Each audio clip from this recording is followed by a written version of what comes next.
Good evening Kenya, this is Kenya News Alert. Karibu sana kwenye weekend show ya Kenya News Alert updates. I am your host of Zulfa. Welcome.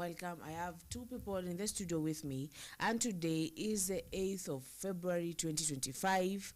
So let the two people introduce themselves and then we get into more. Good evening, Kenya. My name is Anita Mutindi. Thank you, Zulfa, for the chance. I'm happy we are back again. Let's hit the show. Thank you. Yes. Good evening. This is Plains and Felix, and I welcome you to our show. Yes, Zulfa. How was your break, Zulfa and Anita? How was my break? I'm gonna say full of rest. How was your break, Anita? Oh, my break was well spent. It was just good. Maybe for Felix. Siwezi sema nilikuwa naishi kwa hiyo break ilikuwa tu. I have been good. I can't complain. Yeah. I can't complain. Okay, so Mr. Felix, Kalonzo and Mr. Matiang'I wako kwenye mbio ya uongozi. I'm going to ask a question. Do you think this is the right time for them to be? Unajua, this is not the right time ya campaign. Una get? This is not the right time ya campaign. And truly, we as you, even you know, you cannot start campaigning before the right time comes. But what about that? Like now, the only thing we are hearing is Mr. Kalonzo was on a battle today, of which you're gonna see that. We asked Mr. Producer to prepare that, and he had a speech, and he was like, you know what, I want this. Why are they mentioning that now? It is almost 3 years down the line. Anybody, as I know, anybody who wants to vie for any seat, obvious, it's normal for the it's normal for people to just start mentioning those things as early as possible for their recognition to take place. You know, people will never even know that you are existing if you cannot sound up. Yes. So, Miss Anita, Yes. what is your take on all of this? First, what Felix said, it's true that these guys are in hurry for campaigning, and 3 years down the line, since our president William Ruto got the seat, it's early. Now they have decided to campaign for each person is campaigning for himself for the presidential seat, which I can't say it's bad, but it's early. So it's too early, and which will affect some. But nini unajua campaign inakuanga iko na spirit yake. By the way, campaign iko na spirit yake. Na Kalonzo and Matiang'I, they have taken a step to start this spirit to awaken it, which ilikuwa ishalala. Inafaa kuamka 2026 ndio 2025 hapo 2026 hapo hivyo nini September hapo hivyo ndo tunaanza kusikia mchipuko wa campaign. The wame awaken spirit nya afai ku awaken, which will by the way affect civilians. Juu kama wakati nye Ruto na Raila walikuwa na kampeni, si ndio? Kuna wenye walikuwa nataka Raila akuwe kiongozi na kuna wenye walikuwa nataka Ruto akuwe kiongozi. Hiyo on that period of campaigning kuna wenye wali lost their life. Juu kulikuwa na careless killing, kuna careless murder hivyo. Juu wewe mimi nikikuja nikuulize Zulfa, whom are you standing with? Unasema Ruto, na mimi nataka Raila. I will end up killing you because staki ukampenie mtu mwenye mimi staki. kulikuwa na mada sana, watu walikuwa wameuawa, na pia watu walikuwa wana, I guess the western people, hata unakumbuka ile wakati Nyeruto alienda kuomboka kura venye alifanyiwa, he was chased away. Sasa unaona hiyo ni wakati wa campaign, wakati nye walikuwa wanaomba kiti. Sasa wakati saizi Ruto, our Kalonzo and Matiang'I wameamsha hii spirit, then hizi vitu bado zita happen. Juu sasa watu watakuwa like, mimi nataka Kalonzo, wewe unataka Matiang'I. People will end up like, utakuwa na fight, utakuwa na wewe mbona una side na huyu, mimi na side na huyu, na hawa wamejamsha, yani wanataka wajulikane mapema venye brother wetu Felix amesema, wanataka wa recognize mapema. Juu unajua leadership wao kwanza ulikuwa umetengwa kiasi, hatuwezi sema walikuwa wametolewa bado kwa leadership, lakini walikuwa wametengwa kiasi, lakini bado wako tu, tunawakumbukanga. Sasa wamejiboost hiyo, wakasema lazima sasa watu watujue sisi ndio tunataka kuvai for this seat. It is not the right time, by the way. It's not it will worsen things, by the way. It will worsen the situation. So waache kierere na haraka. Now that Mr. Kalonzo naona ako live, I don't think inaweza kuwa mbaya tukimsikiza kidogo baadaye to make some of the comments. Sawa. He would talk that way because he was jolly. He was jolly and he wished everybody well. He was not a wealthy person, but look at the wealth he has left behind. A family that is wonderful. So may God also keep you together. And yet in Nairobi I used to say, you know, two of those wonderful ladies, yeah, Muka Ngumbao na Muka Juda, ne tumasi aitwa Nyeri, and ma Kenya mwa imetisia Nyeri kali, lakini aitwa ma Nyeri, wonderful daughters who have been married to the family here, and the families where they come from are also equally loving. So we want to see that unity. Yue tukalea na kama tu mkaleo viutwa na Nyeri na Murang'a ni mukore mukwata ni mwa tukangemela atene. Na ndio uzumbu na kwa nakati yenyeno ukaongela wake imani. Onatuka umela kwa anyanya watu twani yenamo. Ala tutu yenamo miaka yonde.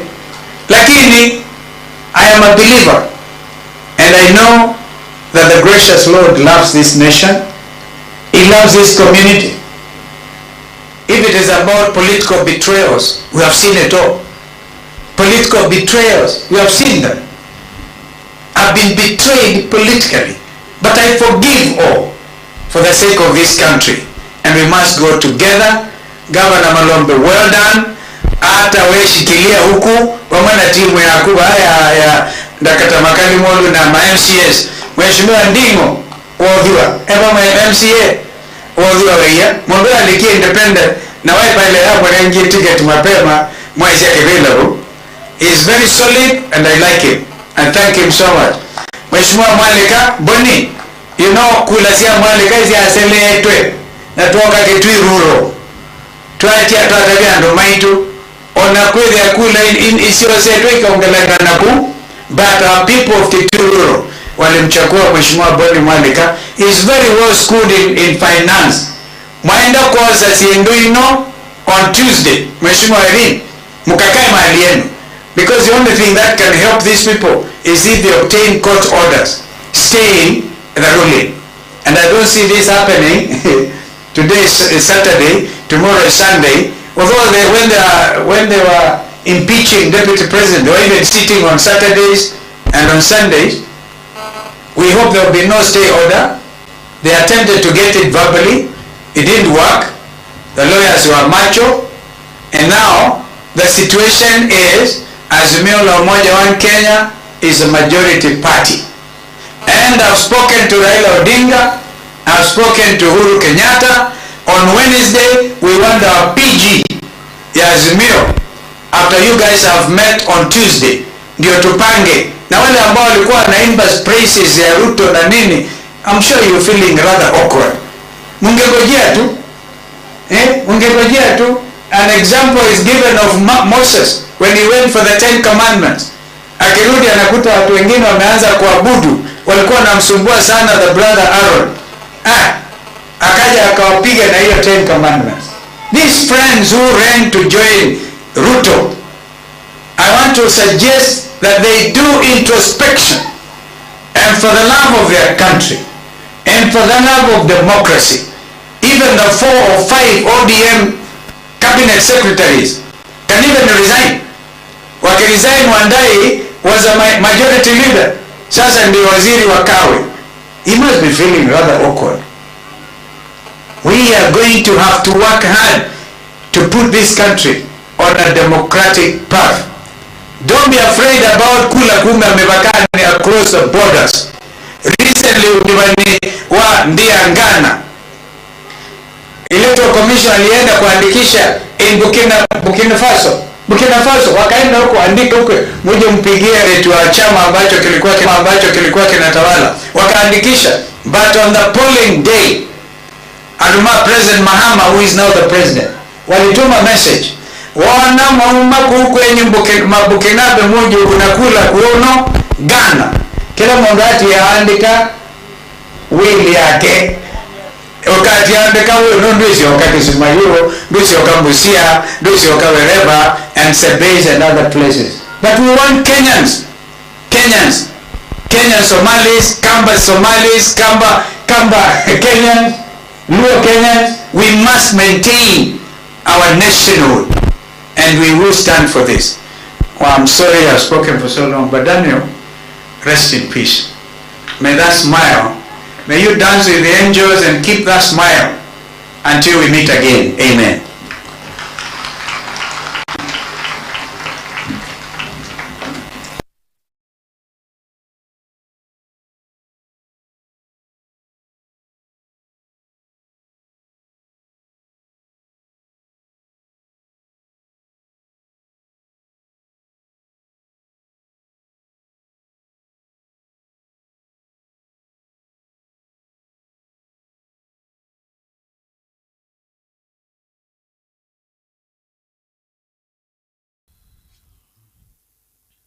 Thank you. I think that is part of the speech. Na amekuwa live in a place called where? Kitui. Yes. A place called anyway, in Kitui County. Now my fellow sisters, you know, at some point we really need to appreciate everybody according to the information the person have, mostly to the nation. There's something Mr. Kalonzo mentioned that he is one of the, okay, he said that he is one of those people who have tried to be so persevering when it comes to political issues. And truly, to an extent that some of the politicians who are friends to him, workmates, and even friends, mostly, as we can say, they could even betray him. Amejisemea mwenyewe unaona. Yeah. They could even betray him. Your mic is low, Felix. Yes? You're being told that your mic, people can't really hear you. Oh. Okay. Continue as we... Okay. So I'm going to read the comments and then you continue. Some yes. David Omurwa and some Matiang'I Goodman. Gypsy saying, Kalonzo is not tribal. That's true. But then Kalonzo is not tribal. Has he ever been tribal? Anita? I don't know. Okay, Zulfa, I don't know much about Kalonzo, but Kalonzo namsikianga tu wakati wa kura anasupportiana. Kama labda anasupport, alikuwa beshte ya Raila, I guess. Akisupport rafiki yake hivyo. Mimi nasikianga tu rumors that Kalonzo, don't joke with Kalonzo. Kalonzo anaweza fanya kitu yenye yani unforgettable hivyo. Wala. You might scared ati like Okay. Kalonzo can change sijui into what nimesikia bedhe rumors That one I heard too. can change even so DJ Kalonzo and Raila, those people are dangerous. For me, I don't know much about Kalonzo. Okay, so Okay. we told that he's not tribal, and then Gypsy and Sema well has the Mio seat tight. The lawyers for the speaker and UDA leader Wetangula released a statement saying that nothing has changed. Wetangula is not resigning; things are still the same. And then shout a bit, Felix. I think everything is now okay. Okay. Thank you so much. Thank you so much. Continue. Anita, you are right. That is your comment. Someone is commenting over your About Kalonzo. statement. Yes. Zulfa, I was trying to say that this guy has tried to talk about what he has been undergoing, his experience in politics. Yeah. At some point, according to his word, he was not happy of other leaders who were colleagues to him. But he could just assume and forget about all stories by forgiving them for the benefit of the country. I don't know whether you are getting me. Yeah. For the benefit of the country. So he didn't even try to shout up. And at some point shouting the people who could maybe betray him publicly, but he could keep it by himself. What do you think? Okay, what do you really think about that, Zulfa? Of Kalonzo betraying people? Yeah, no, of keeping quiet and whatever. Maybe. Yes. I think he's just a quiet, kind person. He doesn't like a lot of drama. He knows what he wants and what he doesn't want. He knows how to play the games, because I think people take him as naive, but he's not naive. I think he got our politics because of his reasons that I will not say because I'll be speculating. Sawa? Yes. But he knows. He knows when he's playing a losing game. That's why you might see him change. Kidogo ulikuwa aisha presidency, kidogo aisha kuwa deputy ama something else. He knows how to play his games, and you're told that cowards always survive. Cowards will survive forever and ever because they know when to retract, ama retreat from things. So I think that's Kalonzo.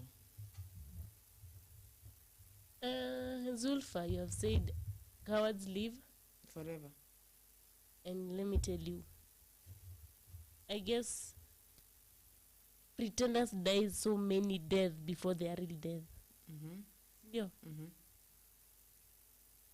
Hakuna venye mtu all of a sudden ulikuwa unamjua kama ni mtu mbaya ama mtu mzuri, alafu all of a sudden akageuka. Yani huyu mtu nilikuwa namjua kama huyu mtu ni mzuri sana, yani hata naweza hapa.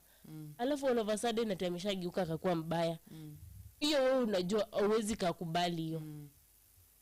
Na kama for example mwalimu anaingia class, alafu wanafunzi walikuwa na make noise, unapatanga kila mtu amekaa chini amenyamaza.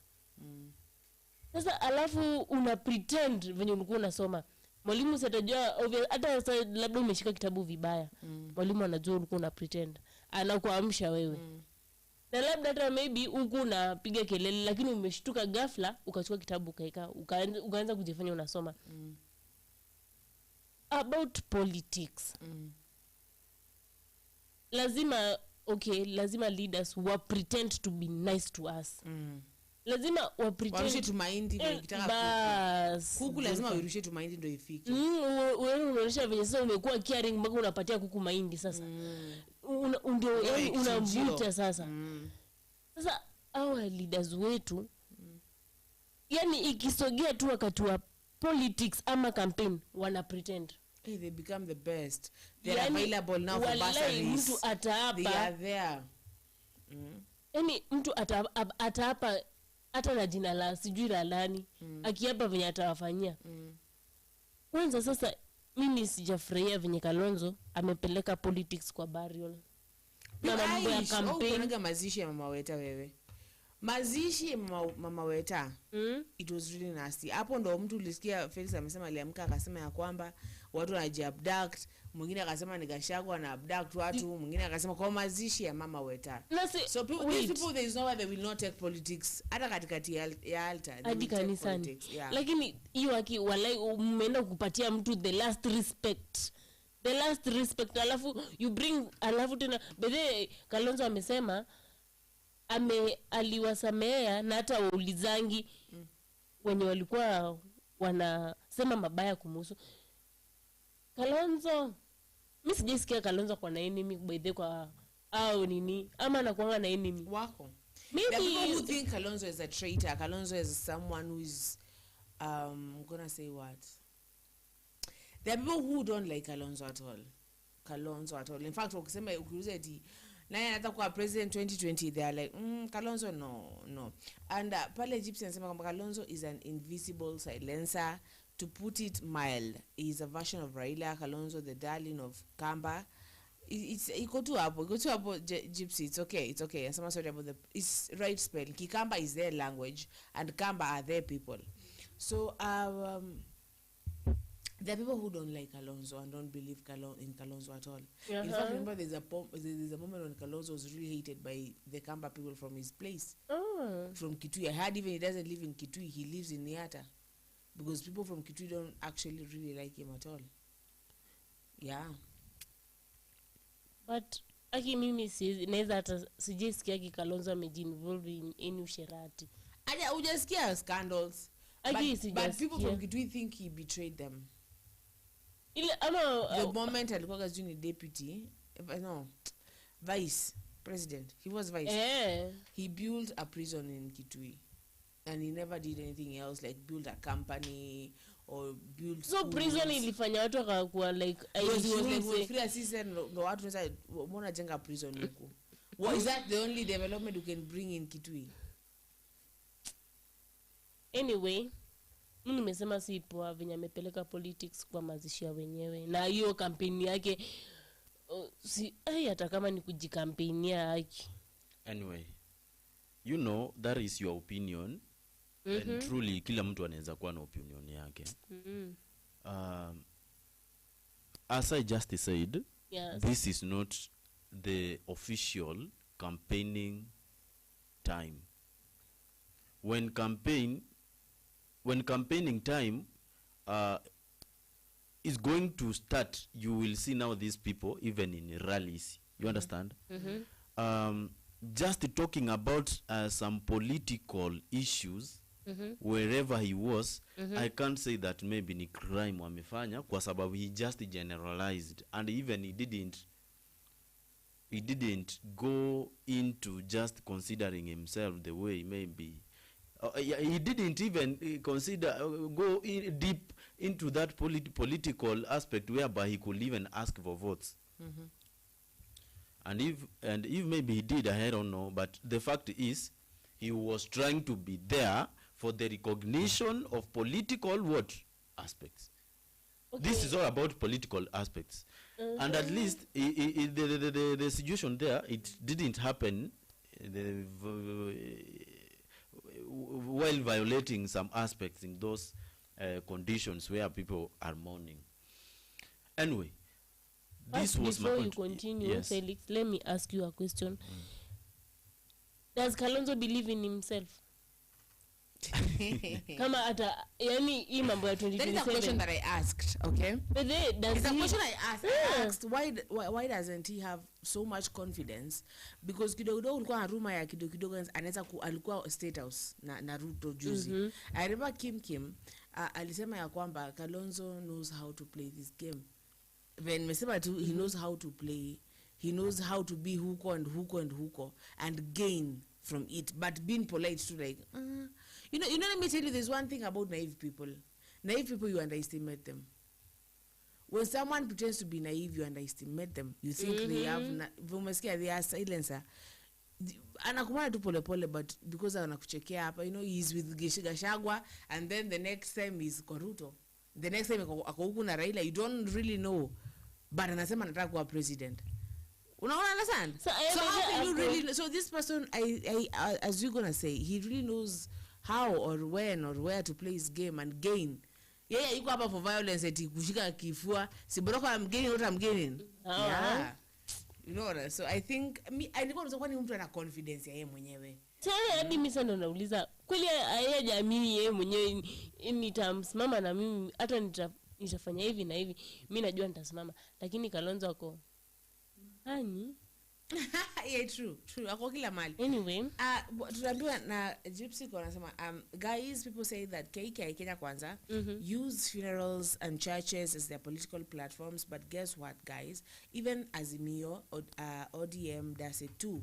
I am not shocked. Yeah, everybody does. No, hakuna kwa hizo vitu, hakuna mtu ambaye atumii funerals and churches and fundraising and everything. Mtu amepewa kitu aseme something good about this person, ishabaki. Unajua yule alifanya mimi sitafanya hivyo, ninawahakikishia. Tu hapo kwa mbala wapete morning peace. Ninawahakikishia nitabadilisha kila kitu. Hapa sijui nini. Na mtu amepatiwa chance arudishe tu shukurani. Juu ya yani amesema Anita ombea food.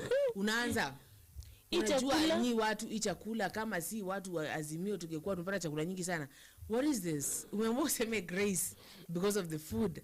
Sawa? But I think that's just how politics in Kenya. Kenya is just politics and politics and politics. And so every moment Kenyans get the moment to do politics and politics. Some mtu ambaye mimi simuelewi actually Felix and Anita ni Matiang'I. I don't really get him. I don't know why he hasn't like Onyonka. Senator Onyonka is the one who is actually really speaking a lot about election and Matiang'I, and I'm like, why? Why do you think that is? Zulfa, we have different personalities when it comes to life situation.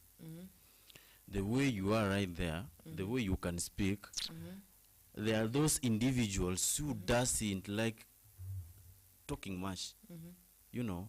But when it comes to election, Felix, I'm just coming to your point. When even if you can make a follow-up or you can do some of the research, any research you can do about Mr. Matiang'I, that guy doesn't talk much. And in fact, ni yule mse mwenye, in fact, he doesn't talk much, to cut a long story short, you know. By seeing Kenyans proposing him, it was not because he is so good, okay?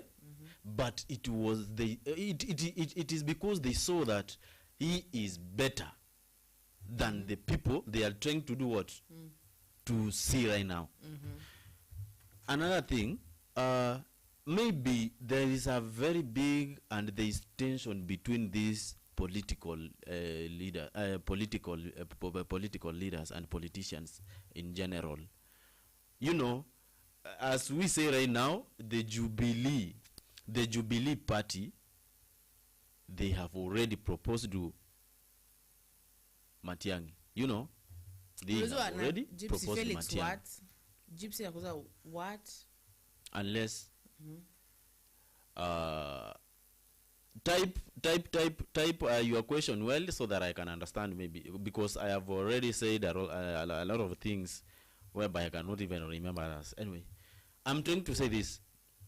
The Jubilee party already proposed Matiang'I as their candidate, and they are really determined to support him. Some of the individuals are already supporting him, you know. But as we can see, at some point, some individuals are at Mr. Kalonzo's side, whereby they are trying also to support him. Whereby Gachagua and Martha Karua are the main suspect. The main suspects. In fact, they are together, as you guys know. You know. But let me tell you the truth. There will be a political tension, and I'm seeing it by my eyes, you know, there will be a political tension. And let me tell you the truth. If these two groups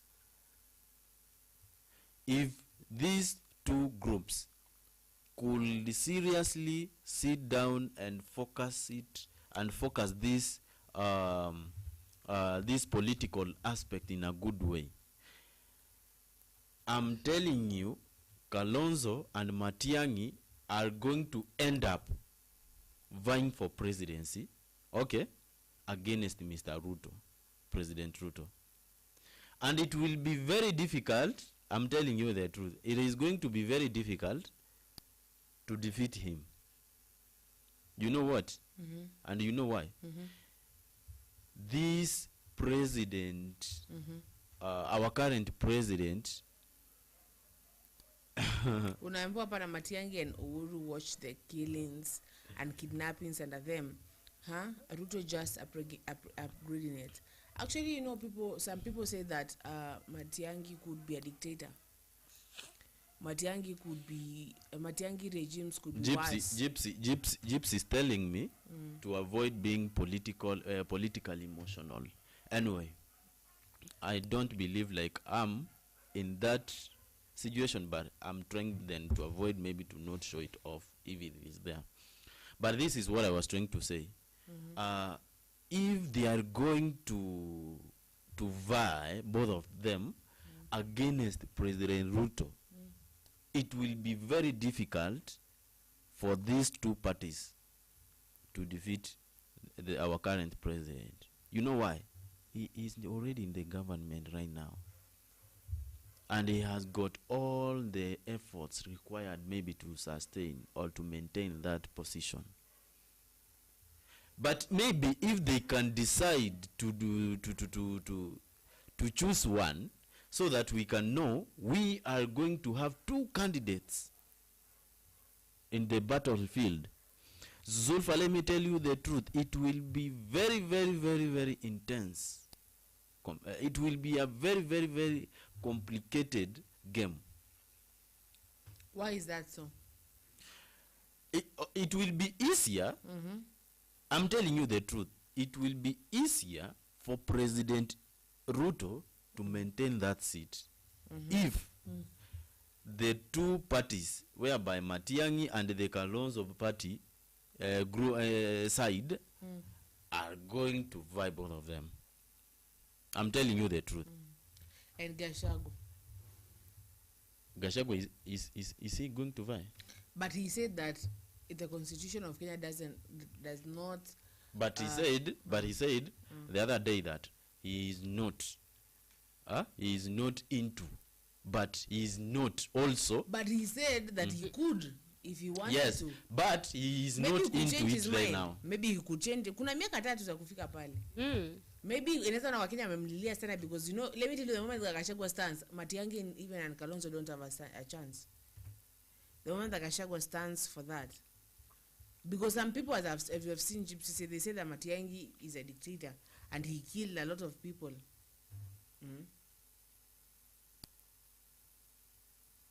Honestly, Mother Karua Kalonzo or Matiang'I Kalonzo, more duets or gigs won't win. Yeah, they may not win.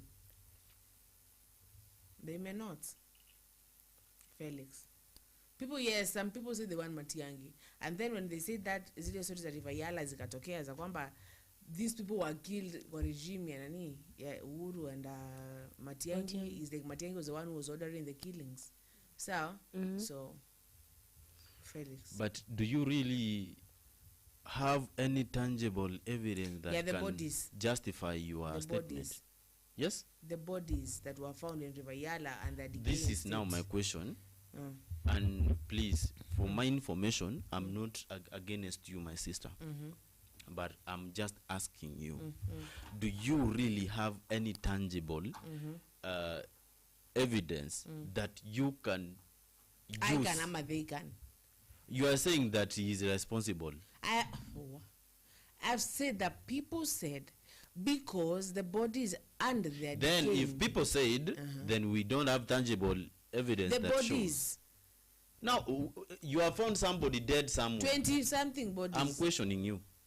You have seen, okay, you have come across somebody who is dead somewhere. But at the same time, you always hear rumors about somebody who always kills people. Do you just make judgment that this is the same person who have killed the current person you have come across? You have really you really need to have evidence or tangible information that can justify your statements. We cannot work with rumors. Right now, when you find anybody anywhere, who do you say that has killed that body? You don't need to make judgment that this how do you say this is someone or this is somebody?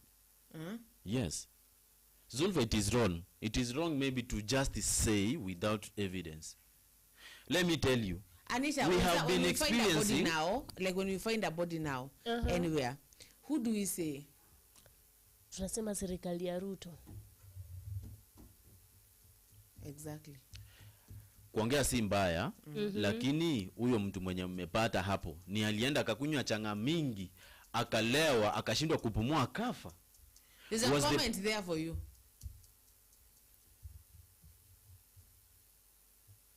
I don't know. You've been told, I didn't know that Felix is really naive, huh? How? And then Gachagua is not looking for presidency. He's happy the way he is. He loves being a gas chamber while outside. Wala man. Anakaa tu na wapeka moja chwa. Anakaa anatoa speech moja inamaliza inafanya government ina fumble kidogo. So, yes, Felix, you were saying something. Before I say something, I was just reminding you that we don't need to make judgment over anything we come across without having a clear information over the same, or what evidence that can convince people that this is really what happened and this is the reason why this situation is currently affecting the people. And let me tell you this, Zulfa, I cannot justify that those people who died during that time, this person is responsible. Why? We have no evidence whereby this person is commanding people to do this. I'm not trying to cleanse his sin because I'm not God, okay? But I'm trying to make you understand that we really don't need to make judgment over something that we have no any evidence, Zulfa. Unless maybe if I'm getting to a wrong direction and I'm not aware. Zulfa, do you really need to make judgment over something that you have seen without evidence?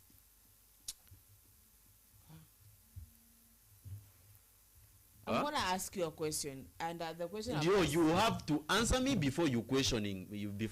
I've asked Anita a question. Right now, when we find bodies tortured, bodies dismembered, bodies everywhere, who do we say, Anita? Kenya tu ina run kwa mind tuni Ruto, serikali ya Ruto.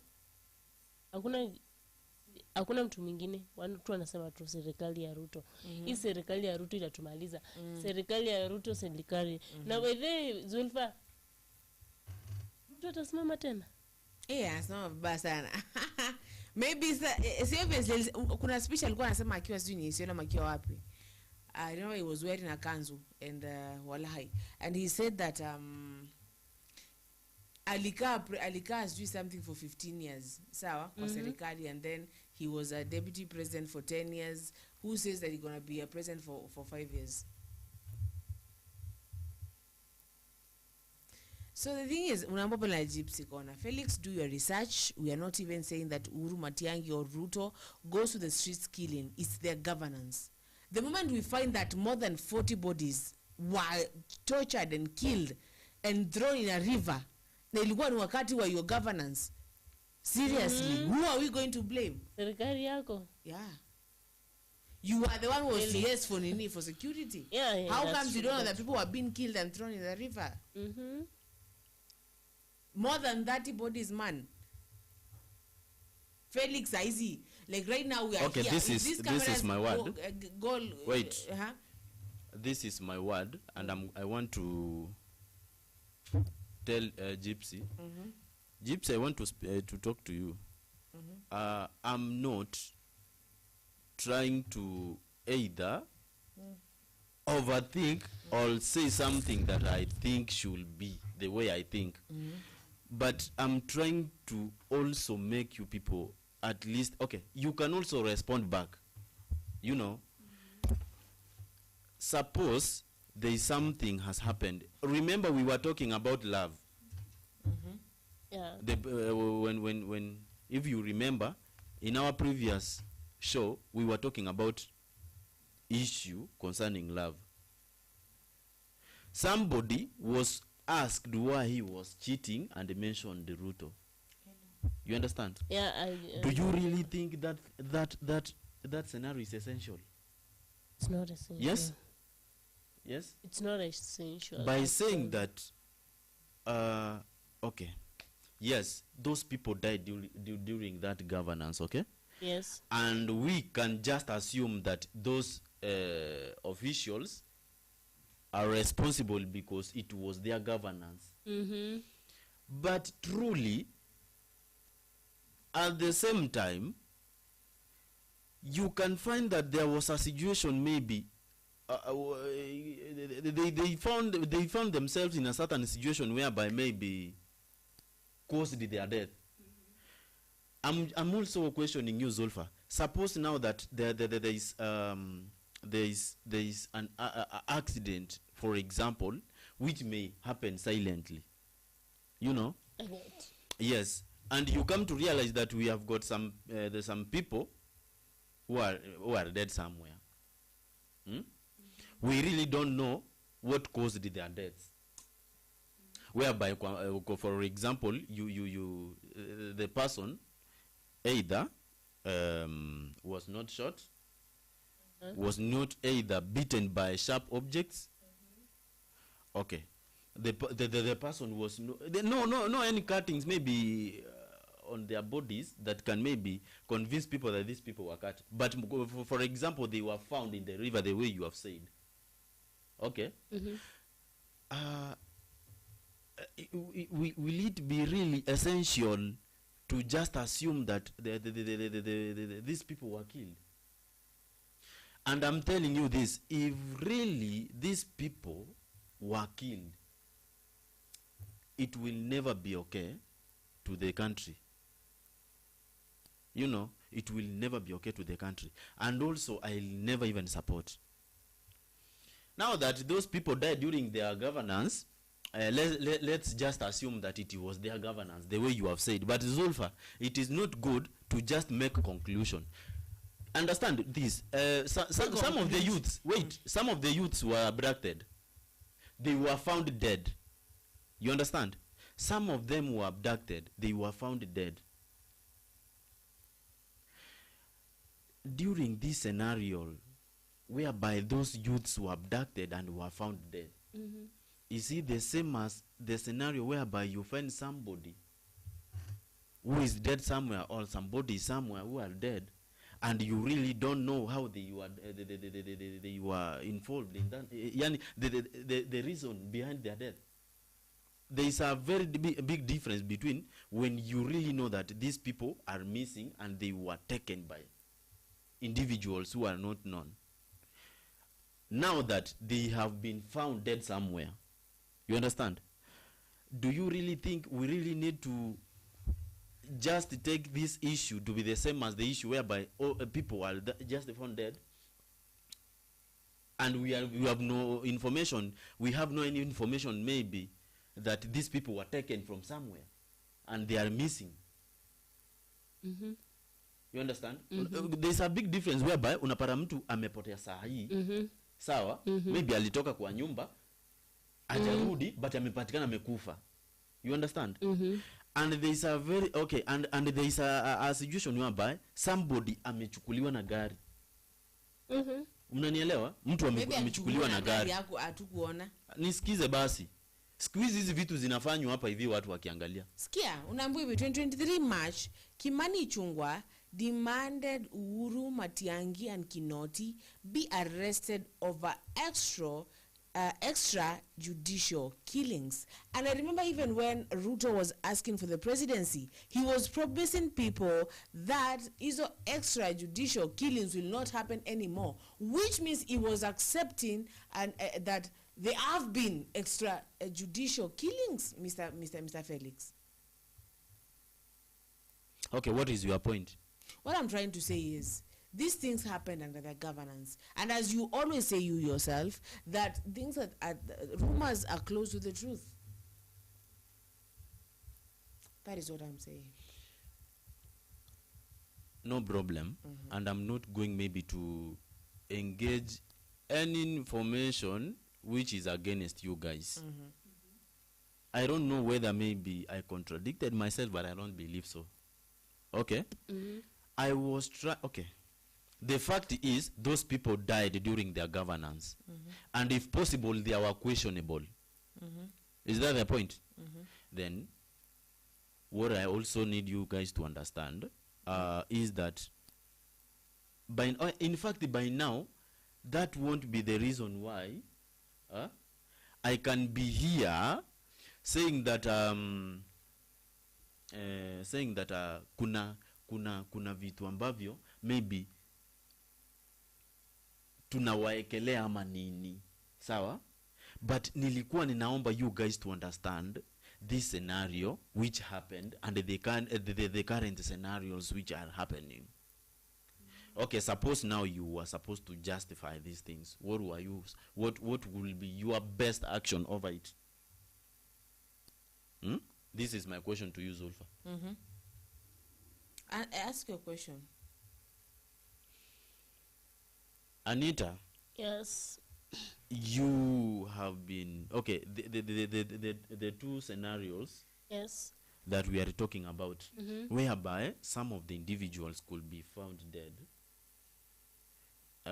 in some areas during President Uhuru governance, you know, and there was no any maybe information which was brought like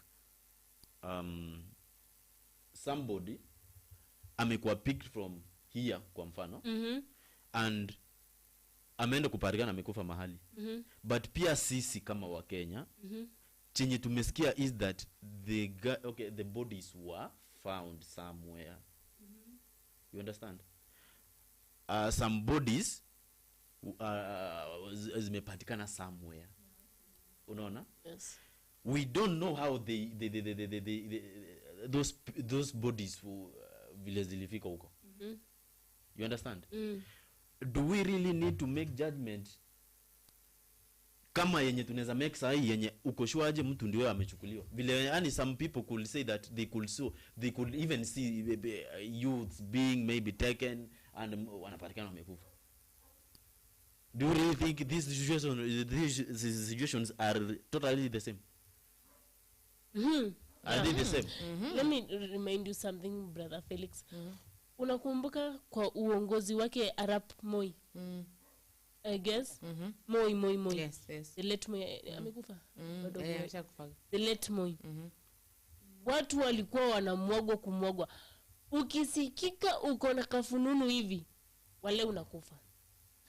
Ukisikika kama anitangwa je Richard Munyali Otieno mwenye alikuwa naongelelea about siasa aliuawa na alafu ilikuja kujulikana mtu wa kisiasa alimuangamiza. Yes. They don't have to be actually picked venye Felix anasema Felix ukijua kwako saa 8 usiku na uonyeshwe gani utolewe polepole upelekwe. How will you know that you are not picked by Subaru? Hata acha hivyo. But in a different kind of way. Unakumbuka wakati nye Ruto walikuwa hizi kesi za kwanza Gen Z venye alikuwa maandamano na walikuwa wana threaten Ruto by the way. Kuna mwana sasa alisimama akamsema apewe chance awamwage kuwamwaga. That Farouk guy. Whatever, I don't care. I don't. Alisema live akasema ya kwamba angekuwa angepewa 5 days angemwaga more than 5,000 jinsis. Yeah, 5,000 actually. You know, I was talking to some politician the other day, a prominent one. So he calls me and we are talking and he's like, you know, let me tell you something, and I'm not trying to to defend anyone or anything. Yeah, I mean, there are people who are like really loyal to Ruto. Yes. So that even sometimes you may say that ni Bwana Ruto is killing people, but these people, whenever you say venye ulisema huyu mtu anakuza una support nani, unasema na support mtu fulani, and they kill you. Si Raila amemtuma kuja kukua. I'm not defending anyone. So this politician was telling me that sometimes just these loyal people, kama huyo Mahalim, whatever that person, he is so loyal to Ruto that he feels that he should kill people to impress this person. I don't get what that is. Sawa. So maybe, but tukirejea tena kwenye issue ya Matiang'I na watu kupatikana kwenye River Yala, people bwana Gypsy anakuambia kwamba Felix assumed these guys were the heads of gang leaders, sending the gangs on the streets, assumed to. So, and then anakuambia Felix remember Uhuru was to attend ICC, but over a sudden JKI got banned. I'm just leaving this year. And then finally Kim asema Kalonzo and presidential is one sentence. I don't know what he means by that. But Felix, a lot of bodies were found in River Yala. A lot, man. Na kama vile tuna blame our security agencies because of people being taken from the city, and they are saying they don't know who took them. Sawa, so inabidi we are like, it's you people. If you don't know who is taking our people, then it's you people. So Mr. Felix, sawa, if things get lost right now, like if this laptop goes missing and that microphone and that, the boss will be calling me and being like, Zulfa, ama you, Felix, how did that last laptop go missing? How did those lights? How did this? Sawa. So kama as long as it was under governance ya huyu Mr. Matiang'I basi na Mr. Uhuru, na especially tukisema Matiang'I because he was the security nini, how comes a lot of bodies like those could be found dead, man? Right now, I want to give you. In fact, I want to question you. Yes, question me. Right now, we have got activists, right? Yes. And most of the activists are youths, right? And at some point, people do say that the most abducted people are those people who could maybe pass political information while criticizing the government. Okay? And at some point, some of them are found dead somewhere else. Now, my question is, right now we know that maybe the abducted people who are now found dead somewhere else in the country are the cause of their death. It is because of their actions over political issues. Is that the point? Now that is the reason behind their deaths. Yes. You understand? Yes. Guys, maybe by that time I was not in the country, okay? When those bodies were found there. Will you either make me also understand mostly those bodies, what were they, okay, those people who were dead during that time, what was their occupation, what was their activities that maybe you think led to their deaths? Yes.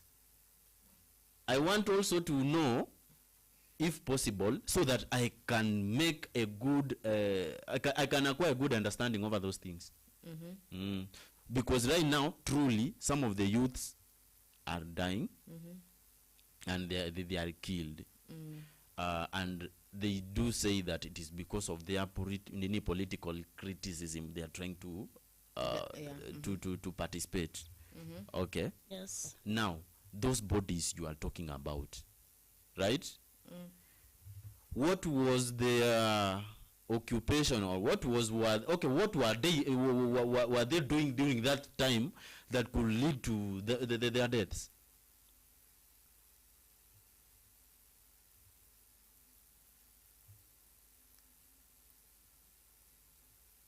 Okay.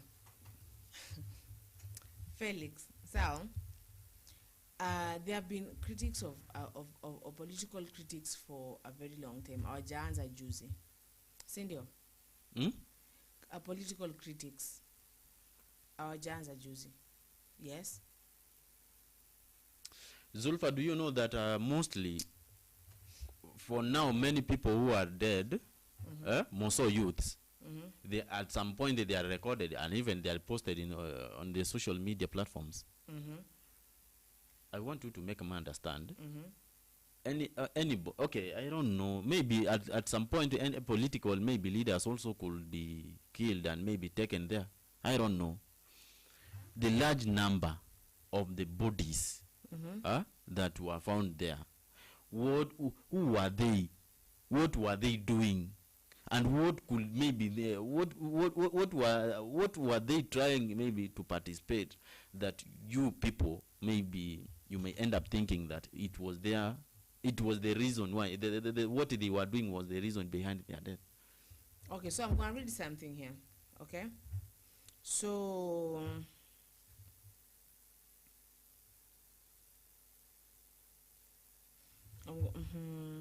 a moment. So wansema this was in 2022. So wansema that these activists, let me start there. Aboju. Okay, basically what I'm trying to read is that in missing reports which tracks cases police violence in documented 219 cases of police killings and enforced disappearance in 2021. So basically, one of the people, that is Philemon Chepkwony, was among the first to visit Yala mortuary. Chepkwony and 4 others were traveling from Nairobi to a nearby town when they disappeared last December. Sawa says his younger brother Meshach.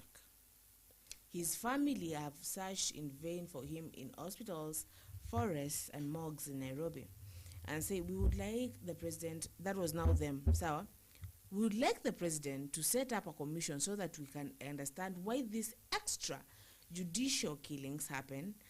Damas Kiprono, campaign manager, Amnesty International Kenya. That one was one of the was a what? Campaign manager. So, and others were activists that were found there. What are activists?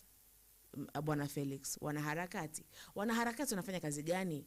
Wanafanya kazi ya kutetea maslahi ya wanadamu, ama ya binadamu, si ndio? And most of them were activists. Most of them were people working with NGOs that were found there. So tell me now, why were those people being killed? Kama sasa it is not for political gains. That is what I wanted also to understand, because you know, let me tell you this. At some point, Zulfa, truly, some deaths could be questionable, but other deaths could even have answers before even people could maybe need to do research. You understand? This is a very good example. A person can maybe make an action of crossing a river accidentally.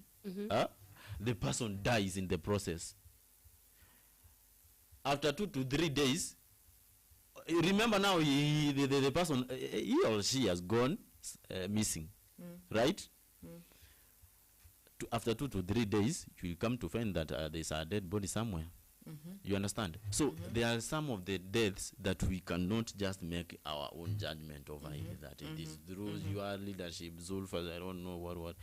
But are there, if maybe kama si wewe unajua atuseme ni Matiang'I, but tutakuwa tunajiuliza kama our security CS sawa, unaona kwa kesi kama hicho whereby somebody is truly killed and is a political maybe mobilizer, activist and whatever, truly that is wrong. And in fact I cannot even try to support that.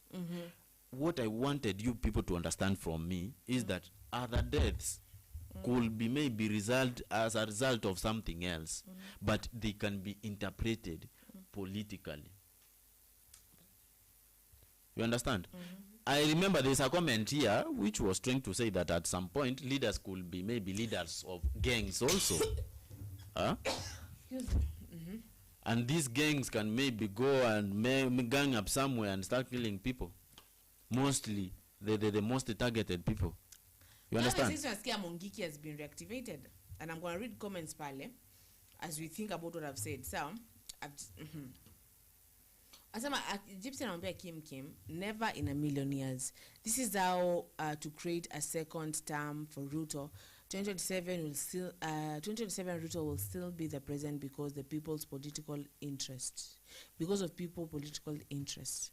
What do you mean by that, Mr. Why am I doing that though? What do you mean by that, Gypsy? And then kuna Gypsy and a lot of Gen Zs have left the streets and are now in safe spaces, e.g. X space and social media. But Gypsy, they have been followed uko bado. They have been followed mpaka uko kwa X. Right now, una get tracked in a second. We know that technology in Kenya, yule mtu mwenye, that person who is the CS of technology, entwaje? Kambogo. Kambogo is doing a good job.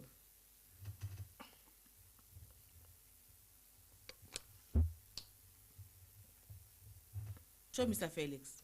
I have no word.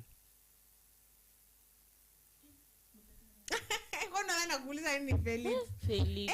Umeikatalia mbali. Why is that though? Amekataka sana. Hebu basi mpe dada pale aongee kitu basi ndo tumalizie show. Hello. Kwani mambo ya politics inakuwa aje? Inakuwa personal kwake.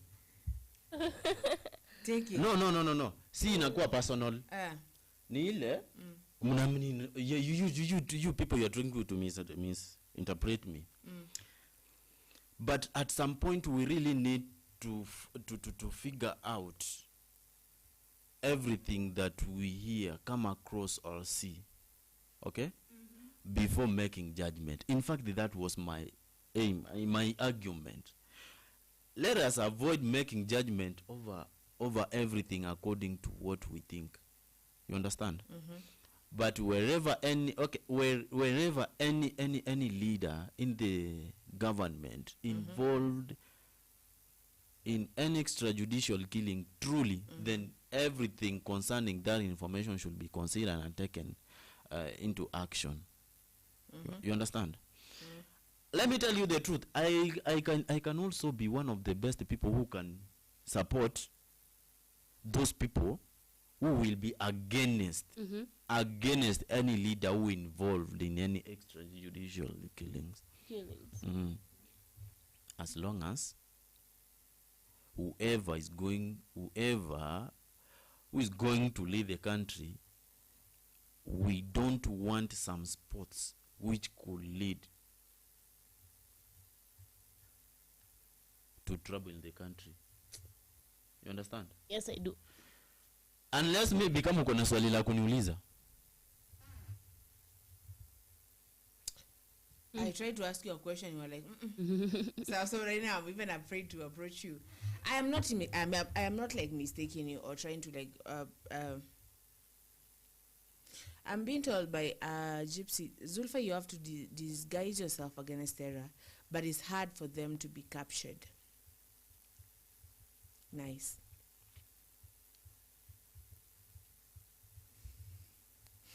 Felix. I want you to internalize that statement, alafu tuambie umse anamaanisha nini. Yes. Hey, Felix, umeniambia nikuulize swali. No, before niulize, akona point fulani yenye ko very sensitive. Guys yourself against terror. Like what does it mean? Because hapo jua alikuwa amesema a lot of Gen Zs have left the streets and are now in safe spaces. So I guess what she means is they are using maybe aliases and they have known how to put firewalls and encrypt. Is it called encrypting? You encrypt your accounts and all that. Do you know how to encrypt mtu nini? Text, you encrypt your accounts, no one can hack your account, no one can track you and all that. Actually, people do that in their phones. Like you encrypt it, you put firewalls and all those things, so that no one can actually really know, like, where you are and all that. So maybe that is what she means. Sawa. So it's hard for them to get captured now. We are the thing is, the more vetola kina Kibet wamechukuliwa kina fulani because of kushare meme. Right now people are mnakuwa more careful. Sawa, mnakuwa wajanja zaidi. Sawa. And Gypsy anakuambia Felix, don't be politically emotional.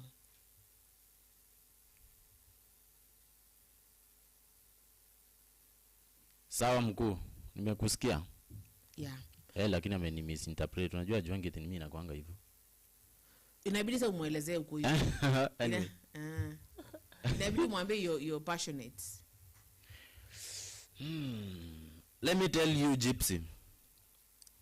For anybody by my side to get information better, we really need to challenge ourselves. I don't know whether maybe I'm communicating.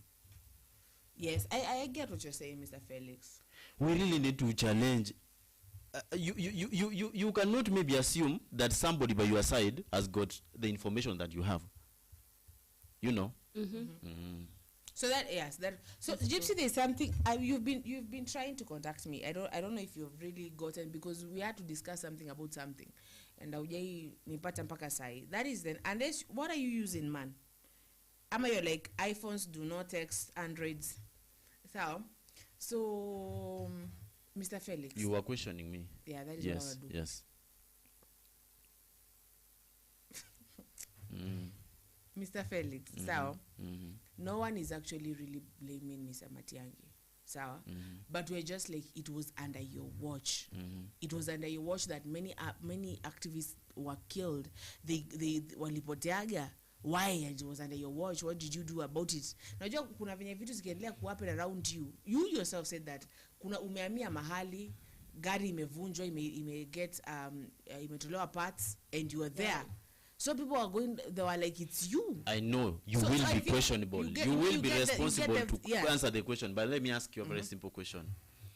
Now that we had Mzee Jomo Kenyatta in the government, we had Mzee Moi in the government, therefore, thereafter, he came Mr. Who? Mr. Kibaki. Thereafter, Uhuru, then we have President Ruto right now. You people, you really haven't you seen that obvious death cases are recorded? But now we cannot blame the yellow people on Kibaki's regime. Wakati wa Kibaki hakuna watu walikufa. Obviously kama walikuwa mimi sijui. You know, I was really young. I don't know. Sawa. I'm working with the information that I got. But if there's someone who knows if there are people died during Kibaki's regime, I just know that Lucy Kibaki slapped a journalist, and she had a whole press conference because someone had written something about Kibaki having a Gashugwa somewhere. I know that Lucy Kibaki was a no-nonsense woman. I don't know about killings, but I think they could have been mentioned. If there's someone who knows killings in wakati wa Kibaki, tafadhali sema. I don't know. We are working with what we have now, and we need answers, because anyway, those are a lot of bodies, man, being found in a river, tortured seriously. Unless mnaambia kuna serial killer ambaye walikuwa wanakaa tortured. Wametochewa, wamedungwa, they have been mutilated. Yeah. So the thing is, we wanna know, basi if it's not you, kama si beko unasema, kama si nyinyi serikali mnachukua watu kwa streets, basi hatukubali mtu yote atolewe kwa streets. Kama sio nyinyi, unaona, we will not allow anyone to come out of atolewe kwa streets tukiwa na yeye, kama so our government. So we are just trying to understand, like Matiang'I, you are the CS of internal security. Why were these people, what are they under your watch? So people are just calling him to answer those kind of questions, Mr. Felix. Do you now understand? Because these people are tortured. So ingekuwa tu ni mtu eti ameenda amelewa amejirusha kwa rive. These people showed that they have been, and then wamesikia kwamba extrajudicial killings bado Bwana Ruto akiitisha kiti alikuwa anasema zitaisha. Why was he saying basi zitaisha wakati wake akiingia? If ama ilikuwa tu ku accept that yes, they have been happening, but in my regime they won't happen, of which unasikia they took a higher notch. like live. Now, Zulfa, please explain to Felix what I mean. And not all births and deaths in Kenya are recorded. But that is true. Not all births and deaths are recorded, but people die either way. People get born either way. Sindio, Felix, we just want to know, chini ya ulinzi wako bwana Matiang'i, mbona watu wote walipitia hizi vitu? Because obviously the order doesn't come from the other police officer, it comes from huko juu.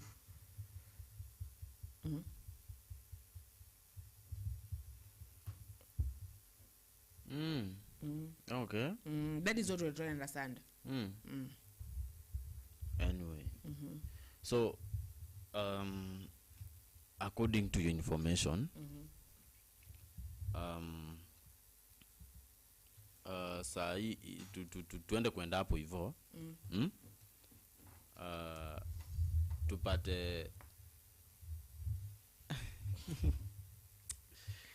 let me just assume like many convince. No, usiget convinced. Sawa, inajaribu tu kukuelezea. Lakini mimi nataka muelewe hivi. Truly. Some other deaths huwa zinauka not because of the will of the people we do suspect. Wacha tuongee ukweli. It could not even be Matiang'i. That is the thing. We just want to know. Like when nakwambia saizi kuna vitu ambavyo vikihappen hapa studio. Sawa? Someone will be called like ulikuwa usha explain. Yeah, that is what na I'm trying to uzuri say. nimekuelewa vizuri. Hata nani kitu kuna message aliandika hapo nilisoma vizuri kwa makini nikaielewa. But I wanna also tell you this. You may think that you have seen, but in the real sense you need to go closer to see what you think you have already seen. Neza kwa nadhani ni 6 na kumbe ni 9. Yes. Okay, sawa. I shall do more research and get to know more. It is good to always learn something. Sindio? Yeah. So people, what can you tell us about as we part, Miss Anita, for the weekend?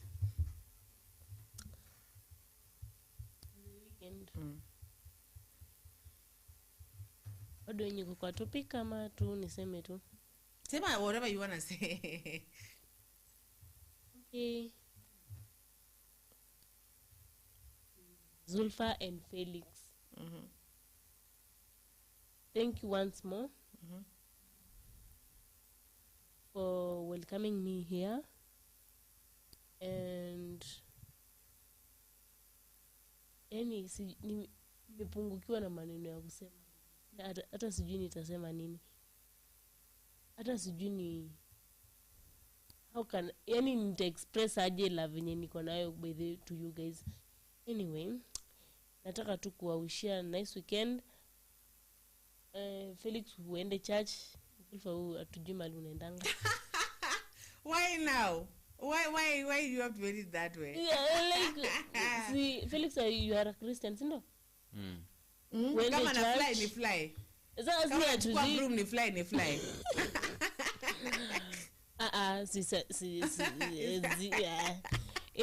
Labda si siku Sunday ni siku, maybe ni siku yako Sunday siku yako ya kudoze. Maybe. Lala. Zulfa, sleep to your full. To my feel. Nataka tu mkuwe na weekend poa, keep safe. Tupatane hapa Monday. Tukua na ushuhuda. We'll come with testimonies. Good and vibing testimony. Actually, someone invited me to church on Sunday. Utaenda? Yeah. Utaenda kanisani? Why? Kwa nini? Umeenda church? Nimesomea shule za Christians. Anyway, enda basi kama if you think it's good for you, unaweza enda. Lakini sendisi kanisa za pokea. No, sitam, it is sitam. Sitam? Iko wapi hiyo? I don't know where it is, but ni sitam. I just know it's sitam and they're gonna send me a location to go there. Yes, sisi naweza kuinvite kanisa yetu inanga story mob. Ni ile unaambia lazima uambie usimame usalimie watu. Hata si lazima recognize wewe ni mgeni.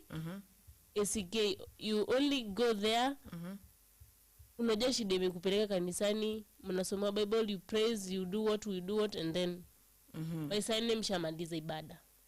You do it like Catholics? Yeah, we do like Catholics. So you are welcomed if you feel hata huku kuna Catholics huku. I mean huku kuna SK unaweza enda. Lakini inakuanga na process tu. Hivyo. So mimi nimefurahia sana. Itazidi kuombea. But they continue shining. You guys will always shine. Yani unaangalianga hivi nasema hata kama yani you always look in front of everyone, but then mnakanga smart, mnakuanga poa. Everything that you speak is smart. Wacha kudanganya watu. Kai Felix maybe yako. Lakini you just appreciate the water. Si ukipewa Wacha kudanganya watu. Sasa mbona unatudanganya? Ukipewa compliment unakubali bwana Felix.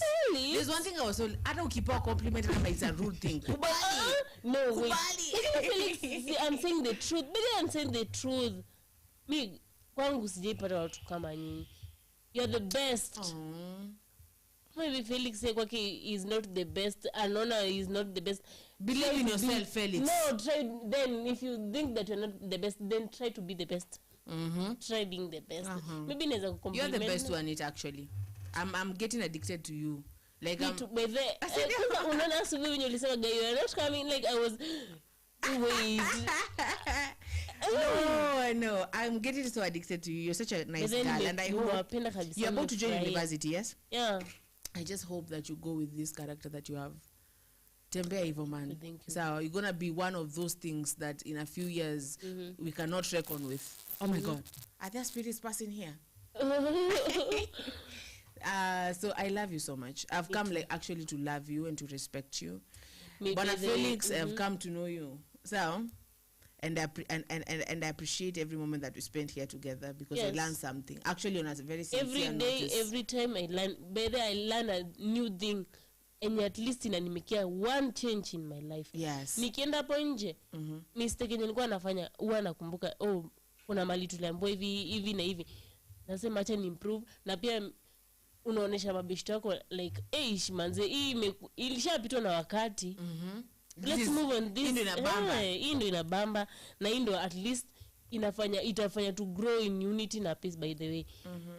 So but then mabishto wangu, I told them about this channel and they were so like, guy Anita, wow, what a blessing. And so they were happy and I told them let them subscribe, comment and share. Lakini wanakuanga class wanasomea computer na wengine wanasomea driving. So niki hang out na wao kidogo nawaambia venye tuna having fun. But then they saw you guys and they said, wow, unawaka na work smart hivyo guys. But then they alafu ka compliment akasema Felix looks cute. But then I told you Felix. Nilikwambia siku nyingine best wangu alisema you look. Nani ana crush bad guy? Bad boy. Nani ana crush bad boy? Ana crush bad boy. So Gypsy saying that you're all the best. Gypsy, you're the best too. Yes, when we love Felix you is the so best. much. Sometimes hataki kujikubali is the best. Sasa amesema yeye ni bad boy. Bad boy Felix. Sawa, wanapenda wa bad boy. Wao walisema hao watu wanakaa poa. They are talented, by the way. Na walisema ni wasalimie sana and I forgot to bring the details. Felix. Felix, look at me. We're going to do that thing at church. Akisema umesalimiwa unafanya sawa? Aya. Felix umesalimiwa. She. Unacheka? Okay. She's going letters zimekuja. Letters za uni zimekuja. Bado hazijatoka zingekuja. When they come, she will go. And we will announce it here. We will even hold a party for her. Aende. Yeah, we will. You have become part of this family. You're one of those girls. Like if you maintain this, my dear, ukikosa kwenda uni upate influence. Sawa? I'm telling you, you'll be a power to reckon with when Apple. Soon. So maintain that thing that uko nayo sahi. Sawa, usiende hapo upatane na Ashley kwambie kitu different. Sawa? Mtu adhadia mlenge. Unagesa sawa? Sawa, usiende kudive kwa vitu zenye you get. Aya, Felix unaweza mwambie dada yetu mdogo. Anita. Yes, Felix. I want you to look at me right inside my eyes. Na ulisema kana sema huwezi kaangalika kwa macho. Nimevaa miwani. Sawa, acha ni serious. Ati nini? Ati nini yo? Asema this one is serious. That's why you have to look her. Anita, yes, you good? Yes. I'm good. Let me tell you this. At some point, I really like your potential, young lady. And I believe that at your age, yes, if you can maybe figure out and see your age sets, somebody, age group, yeah, it is not easy maybe to come up with a conclusion that all those people are just focused like you. Yeah, you are now our family here. And hiyo siku ikifika, I can't promise, but I'll just do. Yes. Zulfa. Yes? Do you have any question? For who? Anybody. For anybody. Unaambiwa na Gypsy ya kwamba, I will bring Felix some of my girlfriends and treat them well. I'm a bad guy. Ni bad boy. Uyu si innocent bay. Uyu ni lover boy. I'm a bad guy. And I don't believe whether I can be a good boyfriend to somebody. So I don't know. I don't know. But I'll pretend to. Nimeambiwa Zulfa, nice piece of advice to Anita. Salute. Let me tell you. Let me just be modest on that one. But the thing is, and I'm telling to anyone that is watching, so yeah, never do anything that you don't even understand. Na kusanaga hapa na Felix mara nyingi sana. Sawa? Because as long as sijaelewa chochote anachokisema, I will not mpaka I understand it. So, and I think he has come to learn that. So when he tells me, I don't know, notice, yes, he will have to tell me this is the reason why this is happening. So don't go do anything that you don't. In fact, kulikuwa na very sad story. I'm going to say 2022 or 2023. yes, When some girl was found in Daystar, hata jamaliza wiki moja na ameuliwa. Oh, you remember that story? Daystar University. Daystar. Yes. Wiki moja hata hajaanza classes. She has been killed, and she wasn't found in her dormitories, no, in her hostels. She was found in another man's hostel. Una get? It will be fun. You must have fun, though. You must have fun, okay? But no. Why do you need? When you need to go kupeleka huko actually, what will be taking you to uni? Zulfa. Nilikuwa class 8, nilikuwa na dream ya kuingia high school.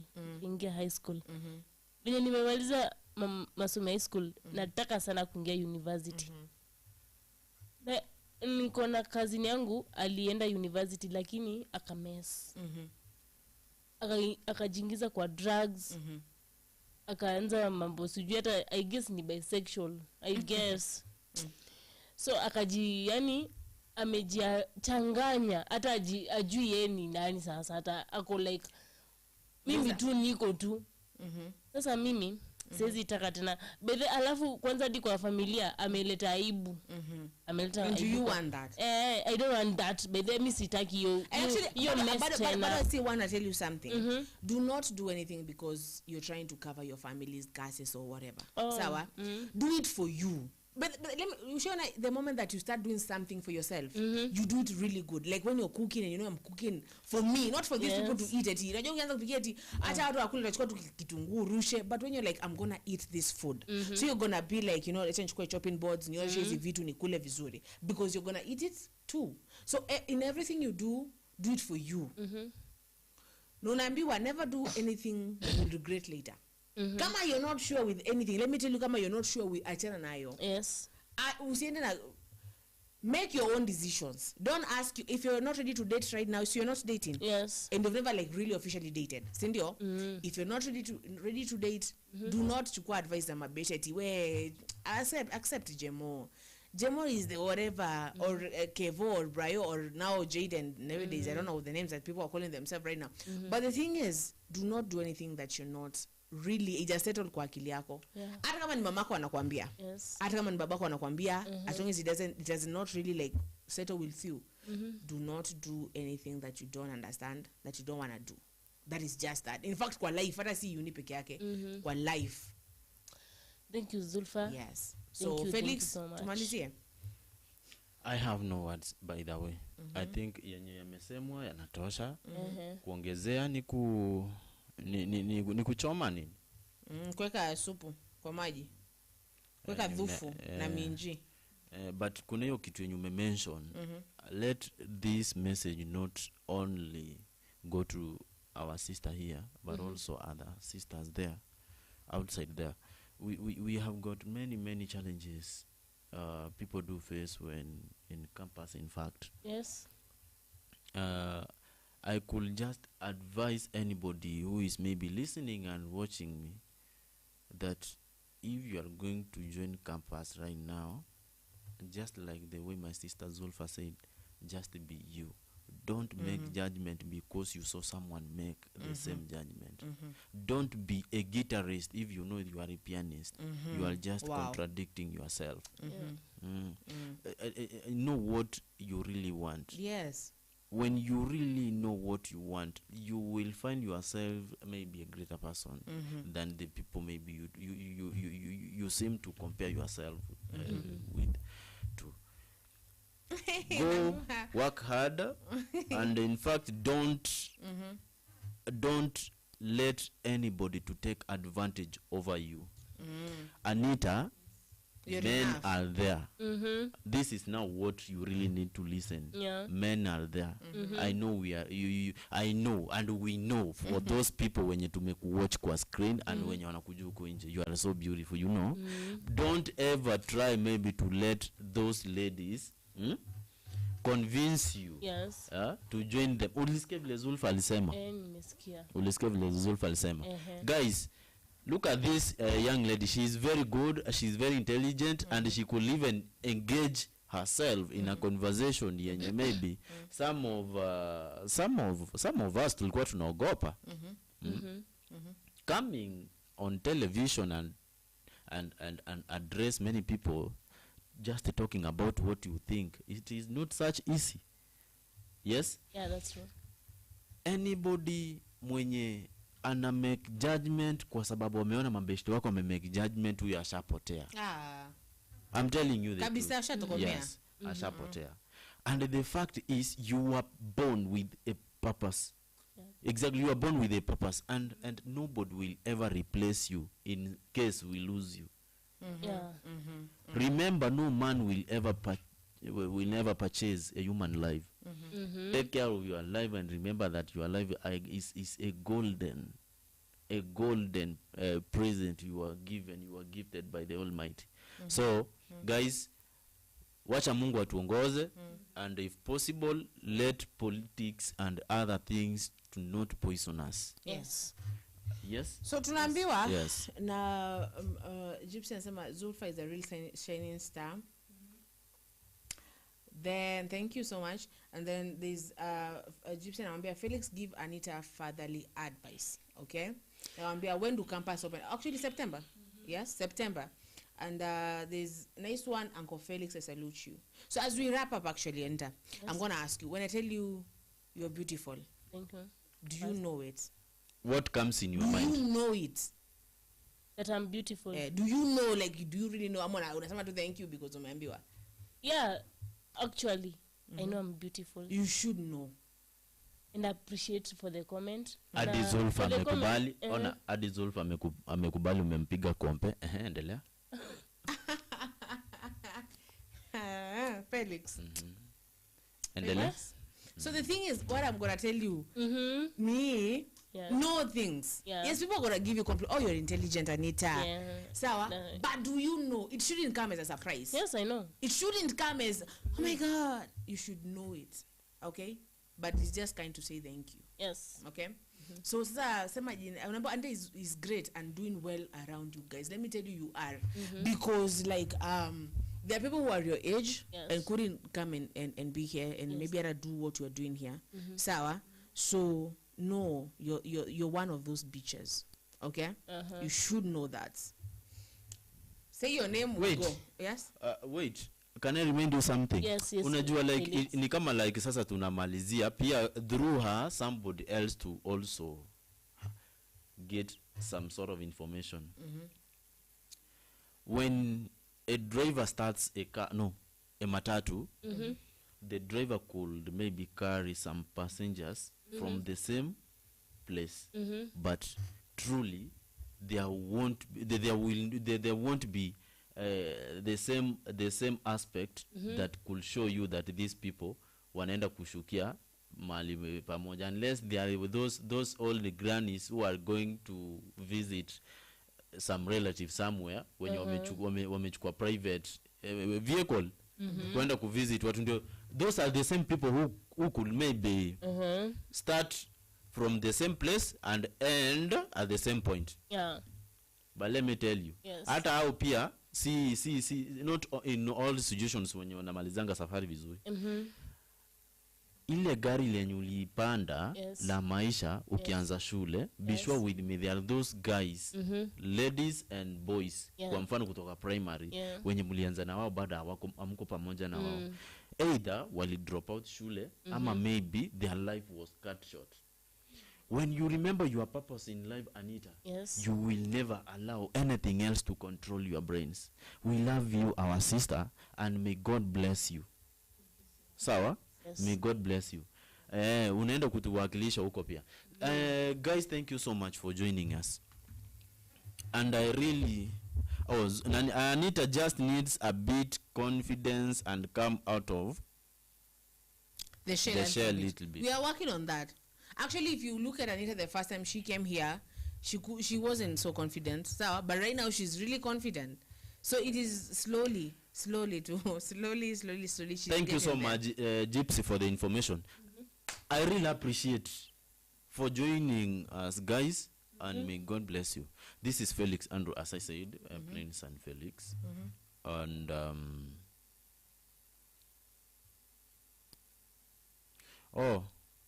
Gypsy anasema, so people don't take her niceness for weakness. Unaelewa hiyo statement inamaanisha nini? So people don't take her niceness for weakness. Unaielewa Zulfa? Yes, I do. Unaielewa? Before maybe niambie Zulfa ajaribu kukuelezea, do you really understand what that statement mean? Naweza kaelewa, lakini sasa kuiweka kwa maneno ya kutamkwa. Thank you. Zulfa, hebu mwambie. Okay, I'm going to tell you something. So, there's this quote, even if you look at my WhatsApp, that thing, it says, please by all means underestimate me. It should be fun, okay? Yeah. People may look at you and be like, let me take advantage of Anita because she looks all naive and akotu, all that, sour. But you should never do that in life, actually. It's like underestimating you or taking your kindness for granted, like, as Anita, hey, how do I say this? Sawa? You're not weak just because you're nice, just because you're kind. It doesn't mean, in fact, you're the strongest person. Do you know the person that Anita tusiwa na nyamaze na uko like mbona ungepigana, mbona ungempiga? That is the strongest person because they can control their emotions. Sawa? And the moment you're told, the moment that you learn how to really control your emotions and not let your emotions overrule you, you're becoming like a god. Okay? Yeah. So my name is House of Zulfa. I'm a Zulfa Wanjiro, sawa, from Murang'a. Na tupatane hapa Monday asubuhi sana kwenye morning tea. Na washukuru sana wakina Gypsy. Naona pale Kimki maliapia kidogo, so we really appreciate, and everyone who was watching. Peter said that internet yake iko na shida but he's working on it. So, and all those people that watch us, we really love you so much. We really appreciate you. So tupatane Monday majaliwa inshallah. Bye bye.